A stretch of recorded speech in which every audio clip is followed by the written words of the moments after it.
The annual full-scale tsunami evacuation exercise is scheduled to take place on August 21st in 76 locations, where early warning towers are installed across 6 coastal provinces in the Andaman region of southern Thailand. The drill will simulate an earthquake scenario, which is followed by a tsunami warning issued by the National Disaster Warning Center in Bangkok and sirens sounded from the warning towers. The scenario will begin at 10:15 a.m. and the full-scale evacuation exercise will end at around 11:30 a.m. The tourist beach of Patong in Phuket will be the main venue for the drill, which will be televised live by NBT. The exercise is aimed at raising public awareness for disaster risk reduction and preparedness, while it also tests out and enhances skills of related personnel and equipment, plus the function of the early warning towers. The Disaster Prevention and Mitigation Department on Thursday held a meeting with related organizations in Phuket in preparation for the event. The meeting expects around 750 people to be involved in the exercise in Patong. And the Phuket Governor affirms readiness to be the host province for the ASEAN Summit in October. The Phuket Governor presented and confirmed Phuket's potential and readiness to play host to the delayed major ASEAN Summit plus its dialogue partners, rescheduled to take place in October this year. This followed a successful event of ASEAN Foreign Ministers meeting and other meetings which the island hosted in mid-July.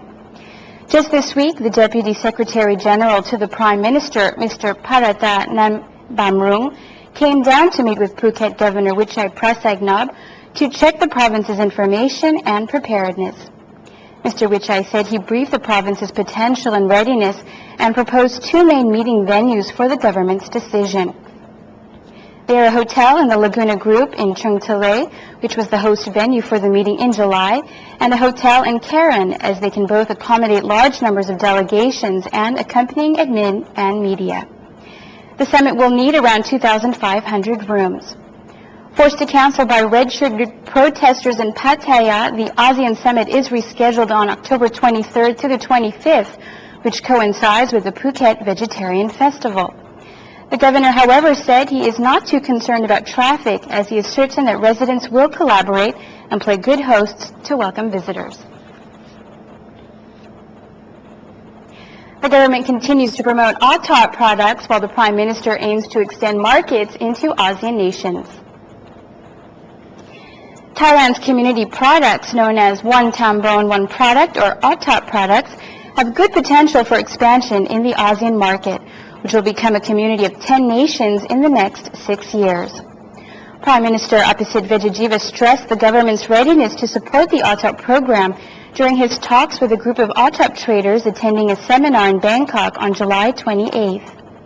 The Prime Minister pointed out that if Thailand could expand the OTOP market to ASEAN countries, OTOP goods would be in the homes of 570 million people in ASEAN countries, instead of only 60 million in Thailand.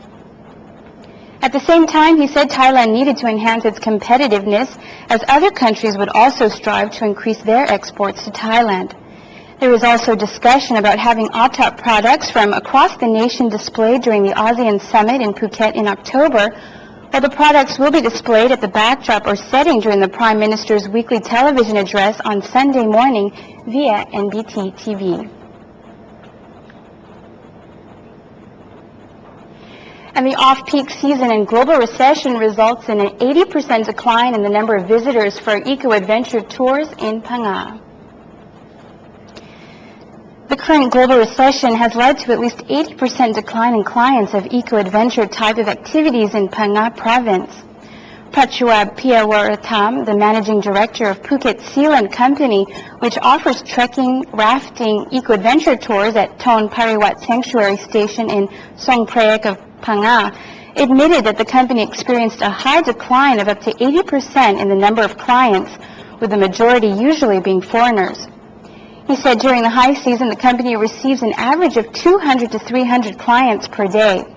The rates for a day trip of trekking and rafting eco-venture is about 3,000 baht, while overnight camping for 4 people starts at 4,900 baht. While the services are popular among foreign tourists, including Russian, Australian, and Europeans, Prachuap admits that it is not widely known among Thais, while local companies are trying to promote the activities more in the domestic market. The Chon Parawat Sanctuary Station in Songprek is 85 kilometers from Phuket on the road to Phang-Nga town and 75 kilometers from the tourist destination of Khao Lak. And now into education. The Phuket Wittayalai School opens a Confucius Classroom to serve interested Chinese language students. A Confucius Classroom was officially opened at Phuket Wittayalai School last Friday to serve as a Chinese language and cultural learning center for an increasing number of local students. The Phuket Governor, Wittayalai, and a Chinese representative from the Chinese Embassy to Thailand, Madam Phang-Nga, co-inaugurated the new classroom. The school director, Nakorn Terajamon, said around 500 students are now taking Chinese courses at the school, while a number of students graduating from the school can get scholarships from China to further their studies in a few Chinese universities, while many of them continue to study Chinese in Thai universities.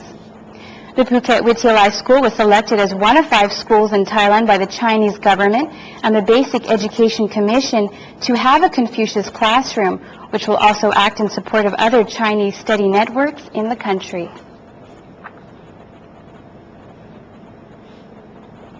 And the construction project of a 600-meter road to link Sakdidetch Road with Saphan Hin in Phuket City will commence on August 12th.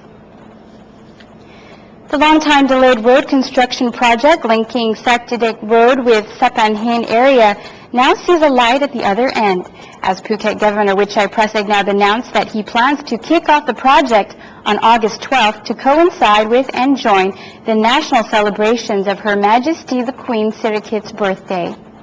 The road is only 600 meters long, and if completed, it will greatly ease traffic congestion in the area and make it easier for a large number of commuters. However, the road is to be built through a mangrove area. The governor reported that the Budget Bureau has now agreed to redirect some fund from something which is less urgent to carry out the project. The planned design is expected to take about 6 months. It will cost about 20 million baht to build. On August 12th, there will be a multi-faith religious ceremony at 9 a.m. in front of Chalerm Prakyat Somdet Prasinakarin School in tribute to Her Majesty the Queen. After that, participants will join hands to plant trees to replace the mangrove forest, which are to be cut for road construction. And Aqua animals were released in tribute to Her Majesty the Queen. Around 2.8 million baby shrimps plus a number of sea bass, crabs, and coral were released into the water at Tala Beach in Pak Lok village of Talong district in Phuket. The activity was arranged by the Pak Lok Sub-District Administration Organization, the Phuket Coastal Research Center, and local villagers to revive natural resources and increase the aqua animals in local natural water sources. They also wish to join the national celebrations for Her Majesty the Queen's birthday on August 12th. A seminar on how to sustain aqua animals in Pak Lok was held with local villagers and students participating. The Phuket Vice Governor, Triya Karadesha, and President of Pak Lok Sub-District Administration, Aktipong Kongnam, were also present. And the Ketu Cultural Street Fair is being held in Phuket.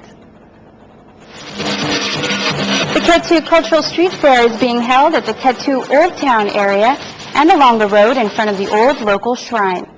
The festival features products and activities from 18 local communities which are proud to showcase their cultural treasure in the form of parades and costume reflecting the residents' old ways of life. The event is hosted by the Ketu municipality to promote local identity and conservation among young people. Visitors to the festival will also be encouraged to pay a visit to Ketu Mining Museum, which illustrates the old tin mining era and displays artifacts reflecting the old Phuket way of life, especially the mining industry. The festival goes on until today, Friday.